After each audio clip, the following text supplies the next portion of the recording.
Captain Sarah Chen stood at the viewport of the colony ship Artemis, watching the debris field spread out before her like a grim constellation. The wreckage of 3 merchant vessels hung motionless against the backdrop of unfamiliar stars, their hulls torn open to the vacuum of space. This far from Earth's core worlds, finding destruction wasn't uncommon, but something about this scene made her neck prickle with unease. "Dr. Patel," she called to her science officer, "anything unusual in those radiation signatures?" Arun Patel's fingers danced across his holographic display, his expression growing more troubled with each reading.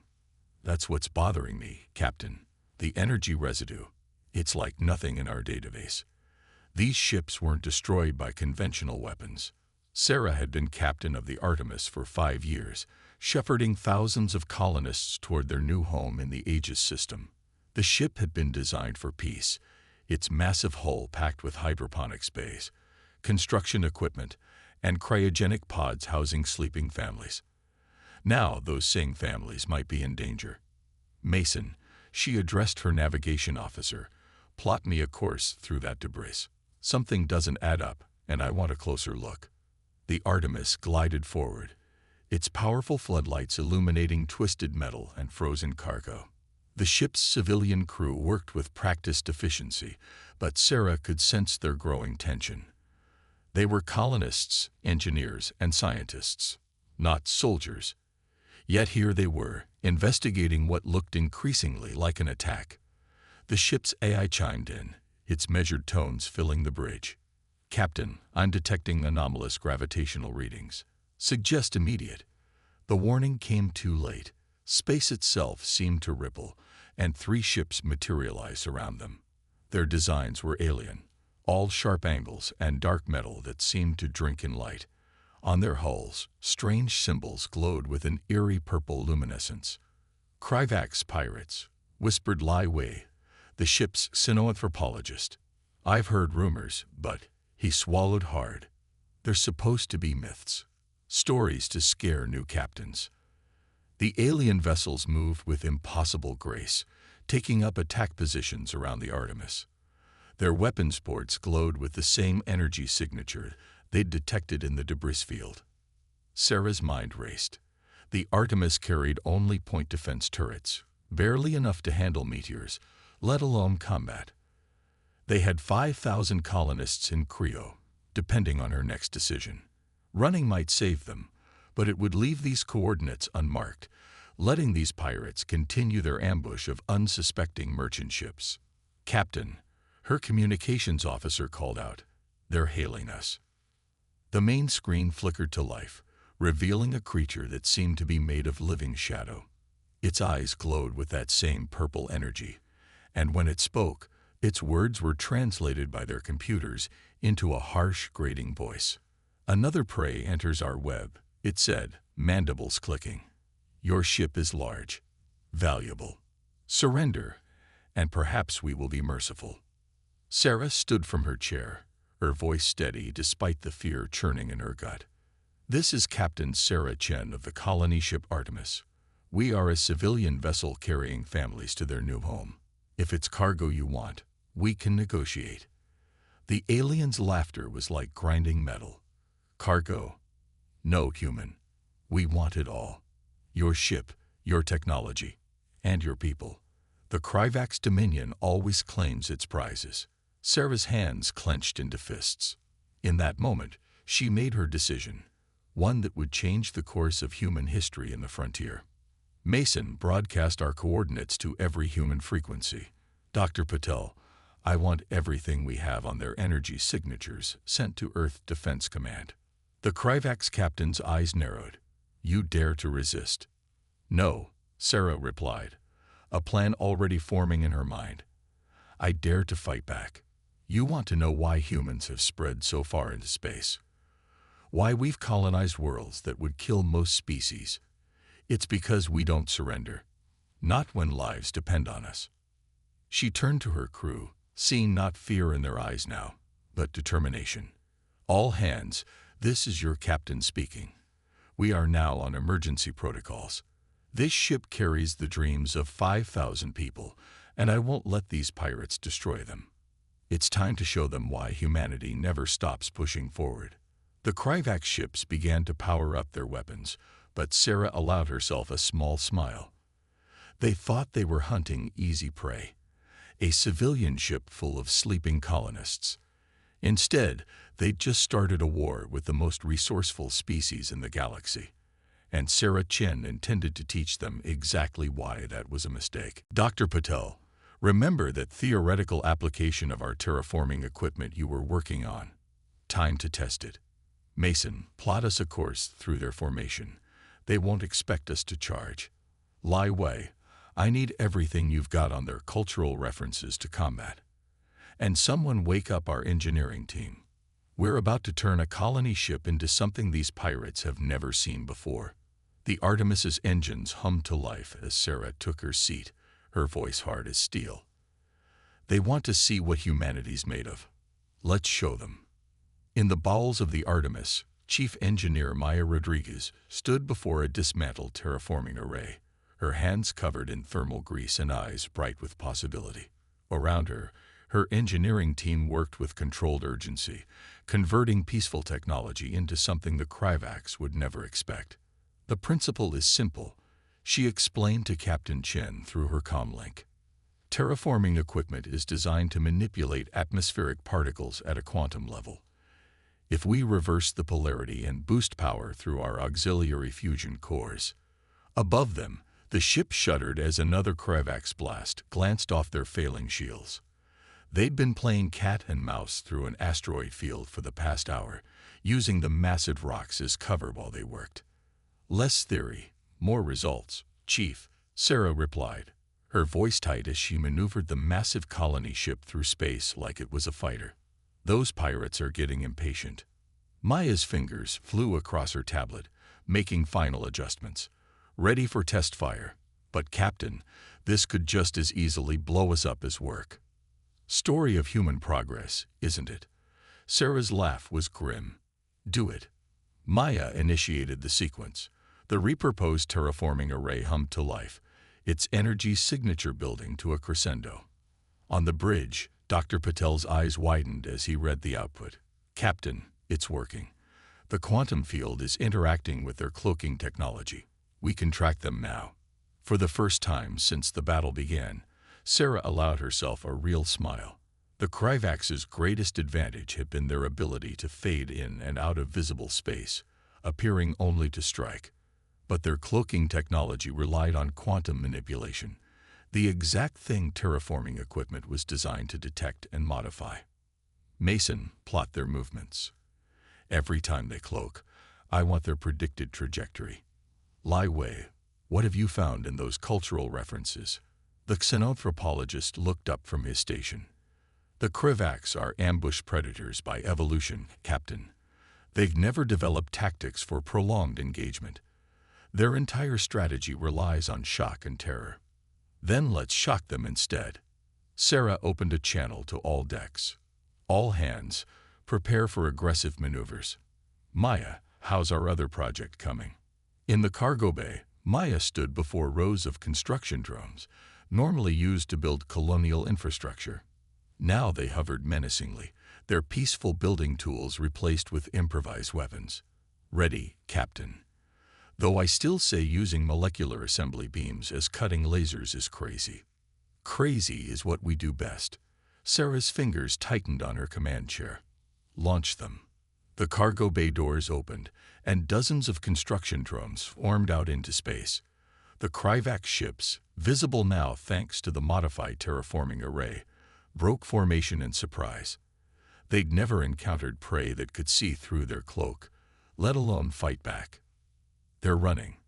Mason called out, but Sarah shook her head. No. They're regrouping. The real fight's about to begin. She opened a channel to the Kryvax flagship. Still think we're easy prey. The alien captain's response was a shriek of rage. All three Kryvax ships decloaked simultaneously, charging weapons. But Sarah was ready. Maya, full power to the quantum field. Mason, plot their attack vectors. Dr. Patel, I want constant readings on their shield frequencies. The space around the Artemis erupted into chaos. Construction drones darted between asteroids, their repurposed assembly beams slicing through Kryvak's hull plating. The pirates' superior maneuverability meant nothing when faced with swarms of tiny attackers they couldn't predict or easily target. Their shields are adapting, Dr. Patel warned. The drones won't be effective much longer. Sarah nodded. They didn't expect a fight, but they're warriors. Time for Phase 2. Maya is the primary terraforming array ready. Charged and aimed, Captain. But this will drain our reserves. We'll be running on emergency power. Better than not running at all. Sarah took a deep breath. Target their flagship and fire. The modified terraforming array fired, its beam invisible but devastating. Instead of rearranging atmospheric particles, it now disrupted the quantum field around the Kryvak's flagship. The alien ship's cloak failed completely, and its shields fluctuated wildly. Direct hit, Dr. Patel shouted. Their quantum field generator is offline. They can't cloak. The Kryvak's flagship hung vulnerable in space, its captain's voice now filled with something new. Fear. What are you? How did mere colonists? We're human, Sarah replied. We build things. We adapt. And we protect our own. She turned to her crew. Target their engines. Let's show them what happens when they mistake builders for easy targets. The battle that followed would become legend in human space. A colony ship, armed with nothing but converted civilian equipment and human ingenuity, against 3 of the most feared pirate vessels in the sector. But as the Kryvaks would soon learn, nothing was more dangerous than humans forced to innovate. And as Sarah Chen watched her crew turn construction tools into weapons of war, she realized they weren't just fighting for survival anymore. They were setting a precedent, humanity's message to the galaxy. Don't mistake our peaceful nature for weakness. We build things, yes, but we can rebuild them into your worst nightmare. The messages started arriving 3 days after the battle. At first, they were just whispers, encrypted transmissions picked up by the Artemis communications array as they limped toward the nearest human outpost for repairs. But soon those whispers grew into a chorus that Lai Wei could no longer ignore. Captain, he called out, his genolinguistics training struggling to keep up with the flood of alien dialects. You need to see this. We're receiving transmissions from at least 7 different species, all of them victims of the Kryvaks. Sarah Chen stood behind his station, watching as translations filled the screen. The messages shared a common theme: disbelief, hope, and a desperate desire to know how a civilian vessel had fought back against the pirates that had terrorized their trade routes for decades. The Kryvaks didn't just hunt humans, Dr. Patel added, analyzing the data. They've been systematically targeting any species attempting to establish colonies in this sector. But none of them ever succeeded in fighting back, until now. Maya Rodriguez joined them on the bridge, her engineer's coveralls still stained with coolant from repairing their overtaxed systems, because none of them fought to use terraforming equipment as a weapon. That seems unlikely. No, Lai Wei's eyes lit up with understanding. Because none of them had our particular combination of traits. The Marixians have better technology, the Voth are physically stronger, but humans. He gestured to the makeshift weapon systems they'd cobbled together. We adapt. We take peaceful tools and reshape them when necessary. Sarah studied the incoming transmissions, a plan forming in her mind. Open a secure channel to these coordinates. It's time we turned these individual victims into something the Kryvaks won't expect. A unified resistance. The next few weeks transformed the Artemis from a colony ship into something unprecedented. A mobile headquarters for an interspecies alliance. Alien ships began appearing at predetermined rendezvous points, each bringing their own stories of Kryvak's brutality and their own unique technologies and insights. The Marixians, with their mastery of quantum mechanics, helped improve the terraforming array's ability to detect cloaked ships. The Voth provided advanced shield harmonics that could better withstand the pirates' weapons. But it was human ingenuity that wove these disparate elements into a coherent defense strategy. The key, Sarah explained to the assembled alien representatives in the Artemis-converted hydroponics bay, isn't just fighting back. It's changing the fundamental nature of space travel in this sector. The Kravax rely on isolation and fear. So we do the opposite. We create connection and hope. Maya stepped forward, displaying the schematics she and her team had developed. We're calling it the Frontier Defense Network. We take components every colony ship already has: communication arrays, sensor suites, terraforming equipment, and link them together. One ship might not detect a cloaked Kravax vessel, but 100 linked systems, sharing data in real time. The alien representatives leaned forward, their various anatomies expressing universal interest. A Marixian elder, their crystalline form shimmering, spoke first. You propose to turn the entire sector into one vast detection grid, using only civilian technology. Exactly, Sarah nodded. The Kravax think like predators. They hunt isolated prey. But humans? We build communities. We turn weakness into strength through cooperation. And now we're going to teach the rest of the sector to do the same. The plan was audacious. Each colony ship, each trading vessel, each outpost would become part of an interconnected web. When the Kravax appeared anywhere in the sector, every ship in range would know instantly. Their hunting grounds would become a trap of their own making. But as they worked to implement the network, their alien allies discovered something else about humanity, something that both terrified and inspired them. Humans didn't just adapt technology, they adapted philosophically. I don't understand, a Voth commander admitted during one strategy session. Your ship was attacked, your people threatened. Why do you not simply destroy the Kravax when you find them? Sarah's response embodied everything that made humanity different. Because then we become just another predator species. Our goal isn't to eliminate the Kravax.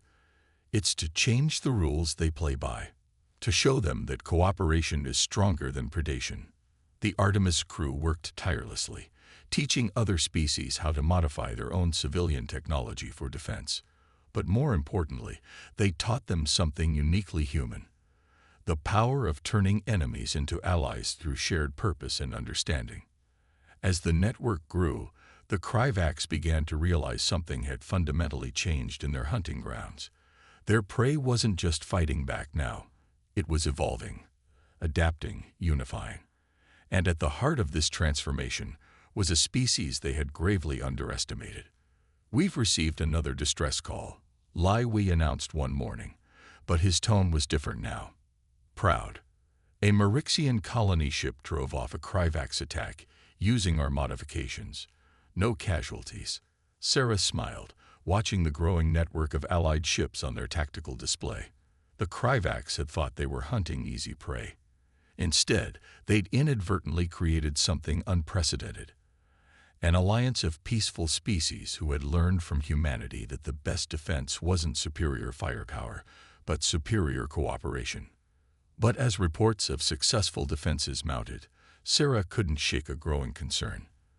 The Kravax weren't just pirates. They were survivors of something. Their desperate attacks, their fear of permanent colonies, it all pointed to a darker truth they hadn't yet uncovered. And humanity's gift for asking uncomfortable questions was about to reveal why the Kravax were so determined to prevent anyone from establishing a foothold in this sector. The warning came from a dozen systems simultaneously, overwhelming the Frontier Defense Network's communications.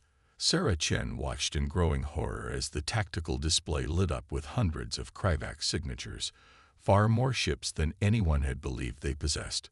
They're not just attacking us, Dr. Paddle reported, his voice tight with tension. They're hitting every major colony attempt in the sector. This isn't a raid, it's an extermination. The Artemis hung in orbit around New Eden, humanity's most ambitious colony attempt in the sector. Below them, 30,000 colonists were building their future, unaware that a nightmare force was bearing down on them. Why now? Lai Wei wondered, analyzing the patterns of attack. Why risk everything on one massive assault?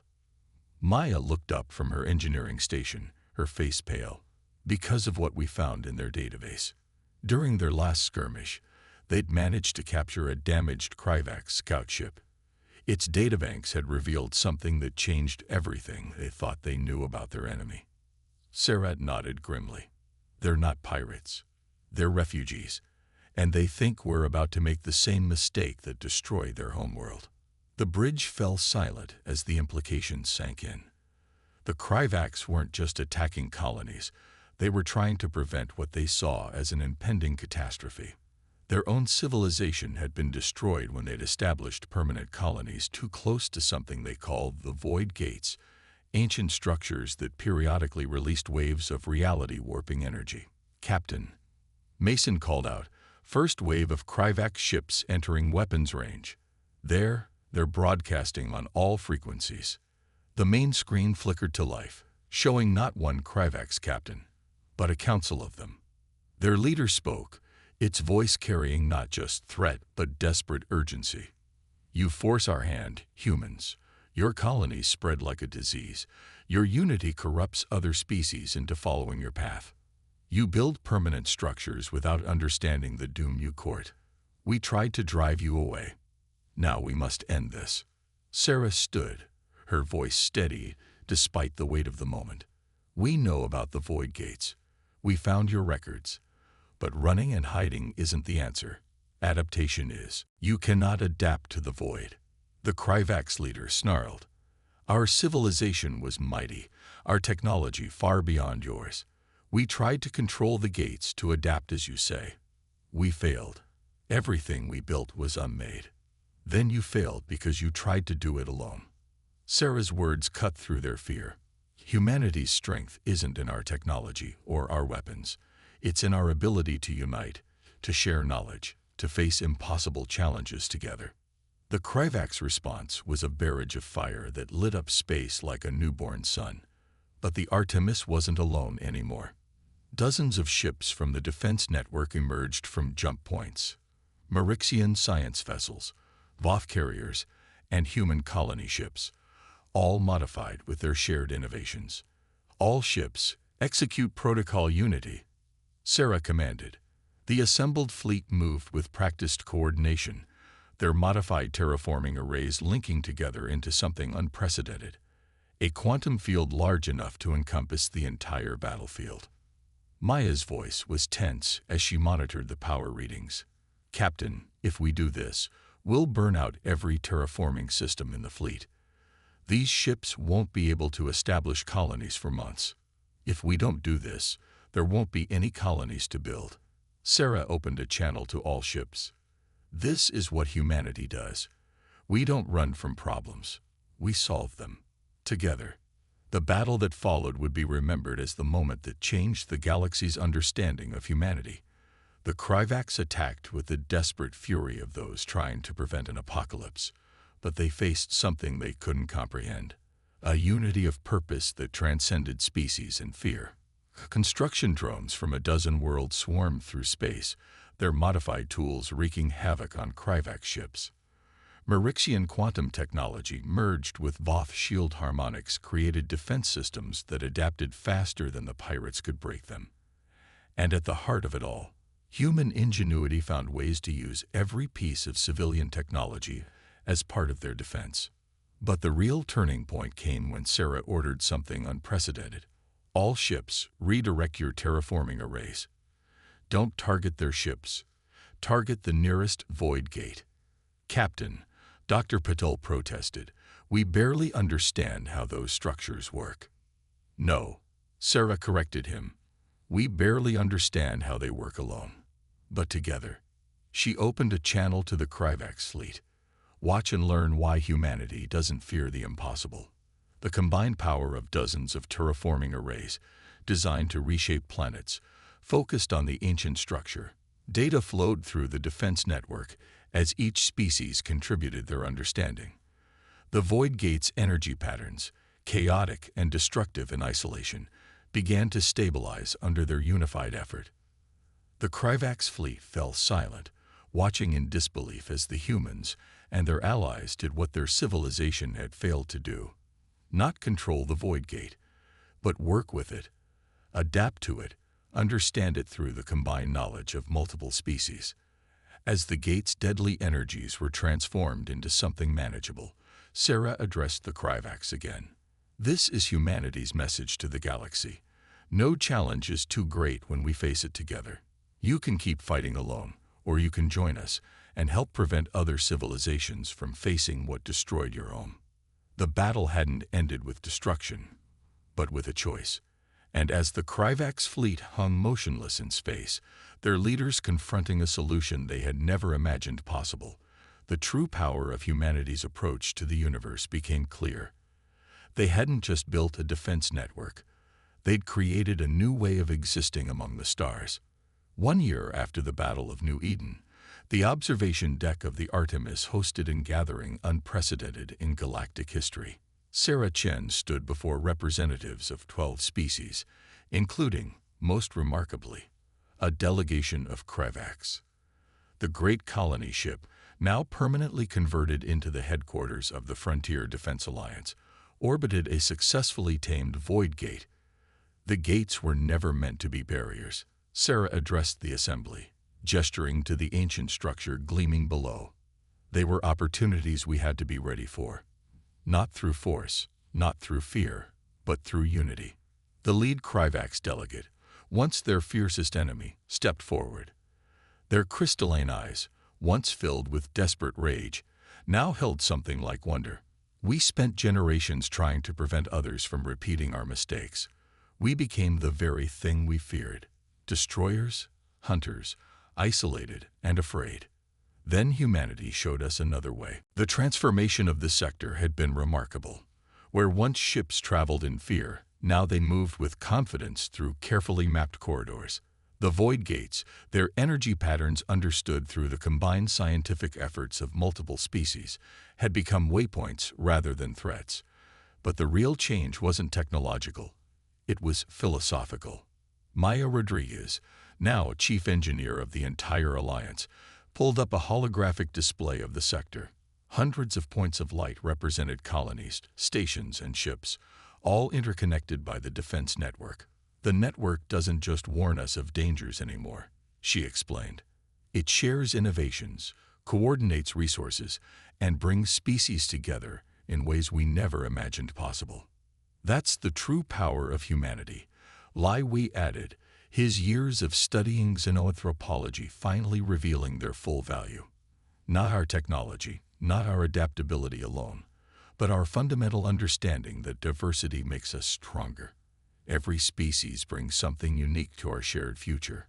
Dr. Patel's scientific team had made breakthrough after breakthrough by combining the scientific principles of different species. The Marixians' quantum theories merged with Voth energy manipulation, and human practical engineering had revolutionized space travel.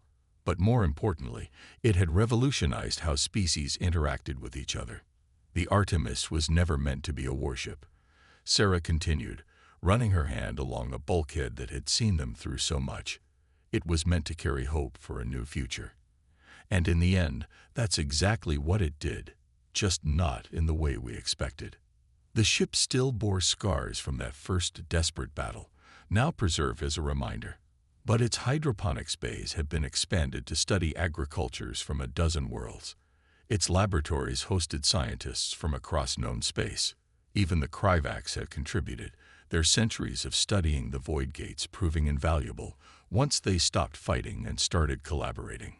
We came to this sector to build colonies, Sarah addressed the assembly. Instead, we built something far more important. Bridges between species who had never imagined working together. A young Marixian scientist raised their crystalline appendage. But the cost was high. Many ships and colonies were damaged in the final battle. Sarah smiled. That's another human trait you'll learn to understand. We believe some things are worth the cost. Every ship that burned out its terraforming arrays to help stabilize the void gate did so willingly. Because humans understand that sometimes you have to sacrifice what you are to become what you need to be. The Artemis itself was proof of that transformation. Its colonization equipment had been permanently converted to maintain the defense network. It would never fulfill its original mission of establishing a single colony. Instead, it had become something far greater, a symbol of what was possible when different species chose cooperation over conflict. The Krevaks taught us about the gates, Sarah acknowledged.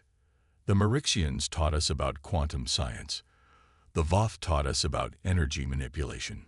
But humanity taught the galaxy something just as valuable, that our differences are not weaknesses to be feared, but strengths to be combined. As if to emphasize her point, a new ship emerged from the stabilized Void Gate, a vessel of obviously mixed design. It represented the first collaboration between all member species of the Alliance, incorporating the best aspects of each civilization's technology and philosophy. This is humanity's true gift to the galaxy, Sarah concluded. Not the technology we develop, not the battles we win, but the bridges we build. We came to space thinking we would spread human civilization among the stars. Instead, we helped create something better. A civilization that takes the best of all species and makes it into something greater than the sum of its parts. The gathering ended with the signing of the Alliance Charter, formalizing what the Artemis's desperate innovation had started. The document's preamble, drafted by Sarah herself, captured the essence of humanity's impact on galactic society. We come together not because we are alike, but because we are different. Not because we are weak, but because together we are strong. Not because we fear the unknown, but because together we can transform it into opportunity. This is humanity's message to the stars. The future belongs not to those who face it alone, but to those who face it together. As the delegates departed, Sarah remained on the observation deck, watching the stabilized Void Gate pulse with controlled energy. The Artemis would never reach its original destination, but it had arrived somewhere far more important. At the beginning of a new chapter in galactic history, one where humanity's greatest adventure wasn't exploring space, but bringing its inhabitants together.